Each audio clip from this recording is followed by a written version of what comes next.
Voilà, merci. Dans le livre de Paul, l'épître de Paul aux Colossiens, chapitre 1, à partir du verset 23, je crois.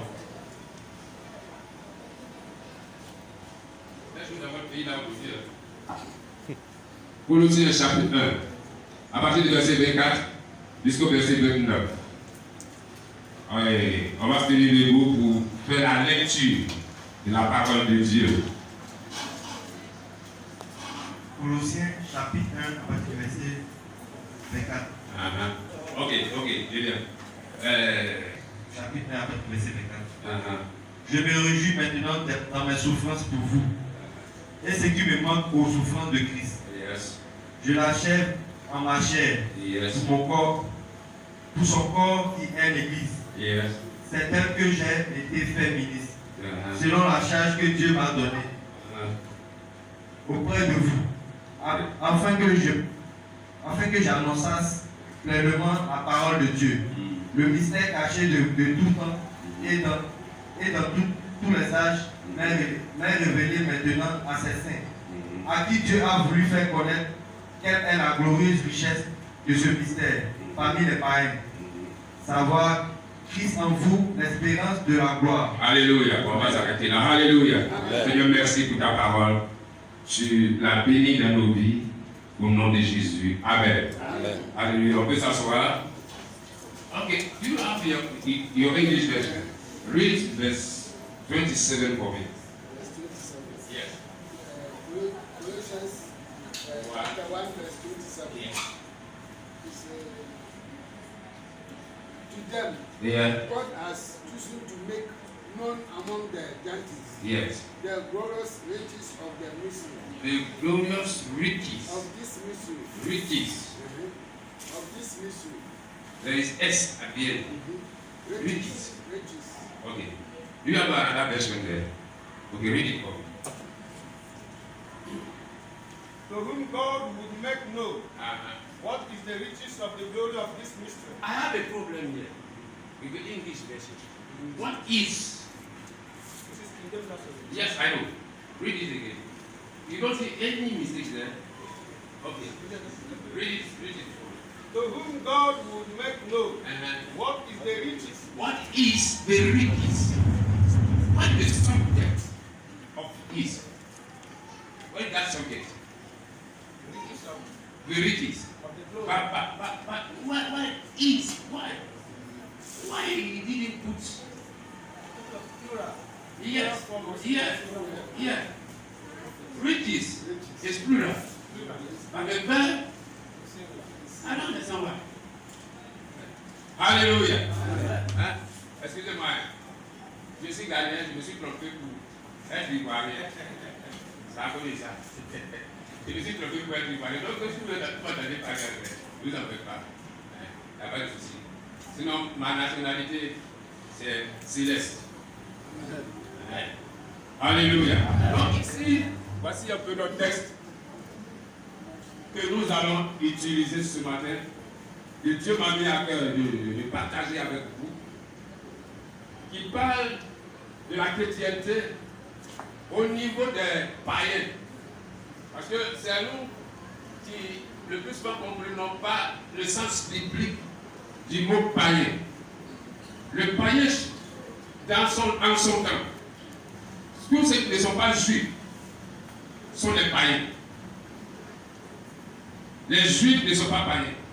Parce qu'eux, ils ont un Dieu. Ils connaissent ce Dieu-là. Mais comme j'ai l'habitude de le dire, le nom Dieu est un nom commun. Ce n'est pas un nom propre. Beaucoup de choses s'appellent Dieu. Donc, chaque peuple a son Dieu. Mais eux, ils nous appelaient païens. Et depuis que la terre existe, Dieu a depuis temps cherché à se révéler à l'humanité. À tout temps. Et il a toujours cherché à habiter au milieu des hommes. Il a toujours cherché à habiter en l'homme. Alléluia. Pour pouvoir communier avec lui. Pas communiquer seulement, mais communier avec lui. Être un Voilà pourquoi, à la création, la Bible dit quoi? Genèse chapitre 2, le verset 7. Lis, pour qu'on comprenne. Genèse 2, verset 7. Genèse 2, verset 7. L'Éternel Dieu forma l'homme de la poussière de la terre. L'Éternel Dieu forma l'homme de quoi? La poussière de la terre. Il souffla dans ses narines un souffle de vie. Il souffla dans ses narines un souffle de vie. Et l'homme devint un être vivant. Alléluia. Alléluia. On répond pas bien. Alléluia. La Bible dit que Dieu a formé l'homme de la poussière de la terre. L'homme était là, inerte. C'est une masse sans mouvement, sans action, sans souffle, sans vie. Et la Bible dit que Dieu a insoufflé en lui un souffle de vie. En fait, Dieu s'est déposé en l'homme. Dieu, en insoufflant dans l'homme, a fait en sorte que lui, ce qu'il est, soit dans l'homme. Alléluia.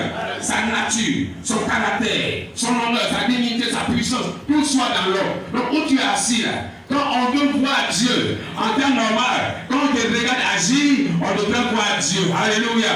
On répond pas bien. Alléluia. C'est pas que tu n'as pas encore cette révélation que tu te rabaisses. C'est-à-dire dans la création tout entière, quand on veut voir Dieu se manifester, Dieu dit, c'est comme quand tu te regardes dans un miroir. Ou bien, tu as un enfant. Tu sais, viens. Viens vite. Voilà, tu es jolie fille. Non, tu es jolie fille. Ouais, jolie fille. Là, c'est l'enfant de son papa. Regardez bien. Regardez très bien. Si tu m'as dépassé, ça vaut ça te donner un truc comme ça. Faut faire doucement. Faut faire le nez de la fille, donner à passer. Alléluia. Donc quand vous la regardez, vous me voyez, n'est-ce pas? Donc quand tu cherches à savoir qui je suis, dès que tu la vois, tu sais qui je suis. Alléluia. Faut partir. Donc Dieu a créé la terre et en soufflant dans l'homme son souffle et en le déposant sur la terre, c'est pour que sa réflexion se matérialise sur la terre par ta présence, par ta capacité de faire ce que Dieu fait. Donc quand tu es sur la terre, tu ne représentes rien d'autre que Dieu sur la terre. Alléluia. Voilà pourquoi tu as donné sa nature. Donc où tu es assis là, c'est pas je comprends maintenant pourquoi les gens disent tu ne peux pas échouer parce que notre Dieu n'est pas un Dieu d'échec. Il est un Dieu de réussite. S'il est en toi, c'est que toi aussi tu peux réussir. Alléluia. Donc réponds-moi, alléluia. Donc tu as la nature de Dieu en toi. Tu as le caractère de Dieu. Tu as la beauté de Dieu. Tu as les vertus de Dieu en toi. L'amour, la joie, la paix. Tout ça se trouve en toi. Parce que Dieu veut qu'on te voie. Donc mon enfant que je mets au monde ne peut pas être un chien. Ça ne peut être un homme. Donc quand Dieu te regarde, il voit sa réflexion sur la terre. Et donc ce matin, je suis venu t'annoncer en premier lieu que tu n'es pas le fruit du hasard. C'est parce que Dieu a voulu que tu sois et tu es. Et si tu es, c'est que Dieu sait que tu peux réussir et que tu vas réussir. Alléluia. Donc dis, je vais réussir. Je vais réussir. Vous me dire, tu ne m'as pas aidé, je vais sortir. Alléluia. Parce qu'il y a beaucoup de personnes qui ne savent pas qui elles sont. Elles pensent qu'elles sont le fruit de leurs parents. C'est vrai. Tu es né d'eux. C'est au travers de que Dieu t'a envoyé sur la terre. Parce qu'eux-mêmes ne peuvent pas te faire naître. C'est Dieu qui permet que tu naisses. Ils n'ont pas choisi que tu viennes au monde. Dieu a permis que par là que tu viennes au monde. Alléluia. Donc tu peux avoir leur morphologie. Tu peux avoir leur forme. Ou bien leur... Mais ce qui est sûr, puisque tu as ce Jésus-là en toi, le caractère de Dieu est déposé en toi. Le caractère de l'entrepreneuriat est déposé en toi. Le caractère du succès est déposé en toi. Le caractère de la domination est déposé en toi. Le caractère du règne est déposé en toi. Donc je ne vois pas des échecs ici ce matin. Je vois des gens de succès qui sont là, des gens de gloire qui sont là, des gens d'honneur qui sont là, des gens de dignité qui sont assis ici. Alléluia. On ne permet à personne de te dire ce que tu n'es pas. Je ne suis pas comme mon papa. Les gens ils mettent sur les années quand ils font les enfants, Padio. Moi, c'est vrai, il est mon papa, biologique. Mais ma valeur intrinsèque ne vient pas de lui. Ma valeur intrinsèque vient de Dieu. Amen. j'essaie de nous faire comprendre des choses. Qu'on change notre manière de nous voir. Qu'on change notre manière de nous comporter. Alléluia. Alléluia. On ne va pas comprendre ça. C'est quelque chose que je veux qu'on développe. Comment évoluer dans le surnaturel. Parce que les chrétiens aujourd'hui évoluent dans le naturel. Ils agissent comme le naturel demande. Mais ils ne sont pas appelés pour agir comme le naturel demande. On est appelé à agir comme le surnaturel le fait. C'est pas Dieu s'est déposé en toi. Sinon, il aurait pu seulement te laisser comme ça. Et puis essayer d'agir. Comme ça, il n'a rien en toi. Pour que toi, quand il a tout fait l'adéquat, vous dominerez sur tout ce que j'ai créé. Donc, la première des choses que nous devons comprendre, c'est que Dieu nous a créés, comme la Bible dit, à son image, à sa ressemblance, pour que nous puissions agir comme lui il agit. Nous puissions opérer dans son règne. Alléluia. Maintenant il dit, le verset 27, vers la fin de quoi? Christ en vous, l'espérance de quoi? Vous êtes capable de dire. L'espérance de la gloire. Christ en vous, l'espérance de quoi? De la gloire. Il y a deux mots ici qui m'intéressent, que nous allons utiliser ce matin. Il y a Christ et puis gloire. Alléluia. Christ c'est qui? C'est pas Jésus. Jésus est différent de Christ. Je vais vous choquer là. Je sais que ça choque beaucoup de personnes. Jésus c'est pas Christ. Christ c'est pas Jésus non plus. Christ c'est loin de Dieu, le mandaté de Dieu, l'envoyé, le choisi par Dieu pour une mission spécifique. Dieu a une option particulière sur lui. Et le Christ ne meurt pas, c'est Jésus qui meurt.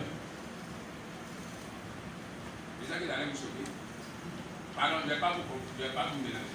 Pour nous choquer, pasteur. Hein? Pour nous choquer.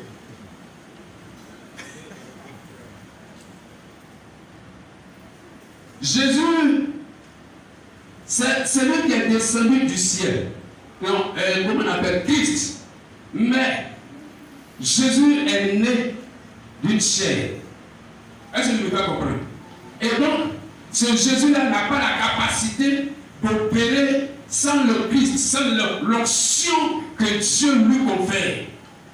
Voilà pourquoi Jésus a été obligé d'être baptisé du Saint-Esprit, d'être rempli et recouvert du Saint-Esprit avant de pouvoir opérer.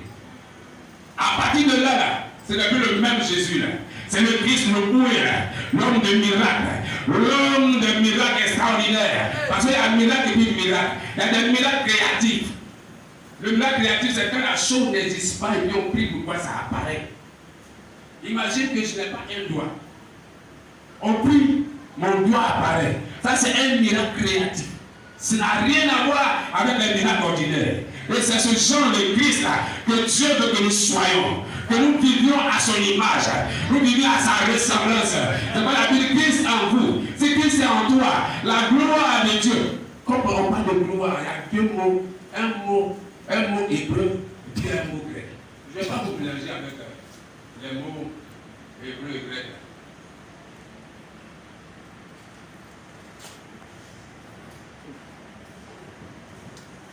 Mais regarde bizarre aujourd'hui là. Les pasteurs là, ils viennent voir. Je suis toujours le pasteur Jolie Casson. Le mot hébreu, grec, hébreu, de gloire, ça veut dire kabot. C'est quoi? Dans quelque part, il dit kabot.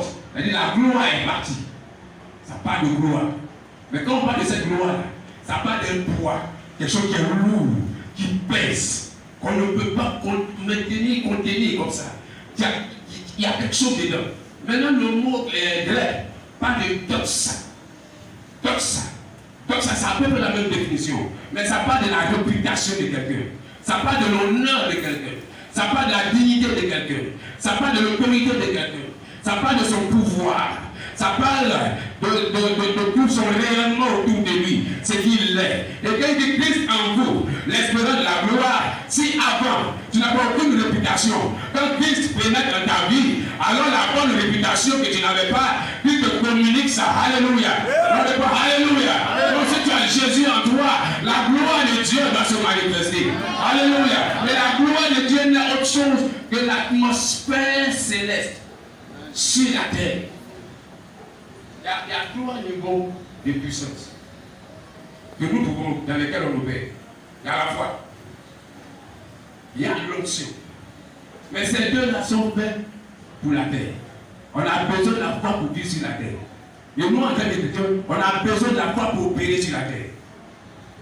Mais la gloire de Dieu, c'est sa présence véritable. L'atmosphère céleste qui descend et qui agit au milieu de vous. C'est là que les miracles créatifs doivent s'opérer. Parce que c'est l'atmosphère dans le... on dit une atmosphère. Hein? Je ne comprends pas français. Dites-moi un peu. On dit une atmosphère, il y a une atmosphère. Hein? Ok, il faut laisser ça. Il faut laisser ça. Laissez. C'est l'atmosphère, ça là. On a compris, non? Nous, les Ivoiriens, on n'aime pas les articles. Tu vas dans la maison là, il faut prendre banane là, il faut prendre voiture là.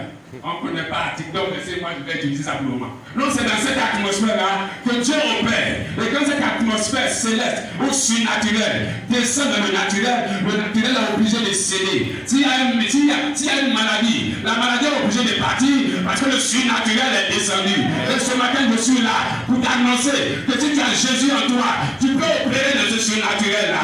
Et tu vas opérer dedans. Alléluia. Non, réponds-moi bien. Alléluia. Alléluia. Le surnaturel doit se voir en toi. On doit voir ça. Quand tu agis, on doit voir la différence entre toi et les autres. Quand tu parles, la puissance de Dieu va se manifester. Parce que ce surnaturel-là est libéré sur toi. Voilà pourquoi la Bible dit ceux qui connaissent leur Dieu feront des exploits. Parce qu'ils savent dans quelle atmosphère ils opèrent. C'est pourquoi tout à l'heure je disais, beaucoup de chrétiens opèrent dans l'atmosphère naturelle. Donc tu ne peux pas avoir les miracles surnaturels dans ta vie. Il faut entrer dans cette atmosphère surnaturelle pour avoir les miracles surnaturels.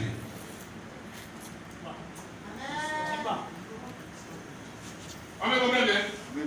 Si vous ne comprenez pas, parce que vous ne comprenez pas, il y a testé. Beaucoup parmi nous opérons dans la foi seulement, opérons dans l'onction seulement.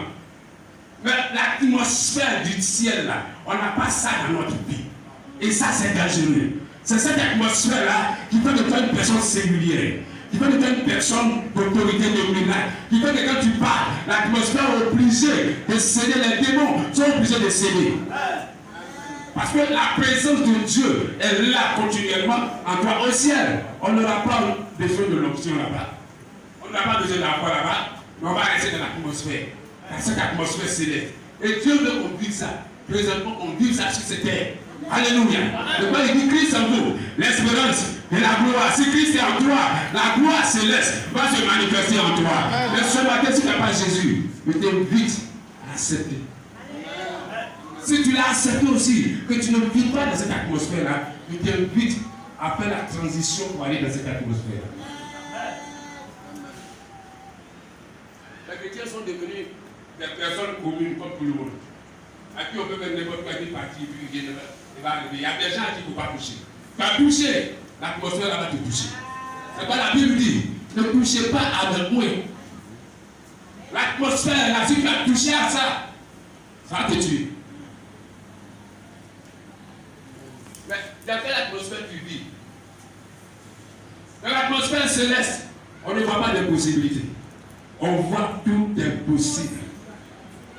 Dans l'atmosphère céleste, il n'y a pas de négation. Tout est positif. Mais dans quelle atmosphère toi tu vis? Hein? L'atmosphère dans laquelle tu vis détermine les paroles qui vont sortir de ta bouche.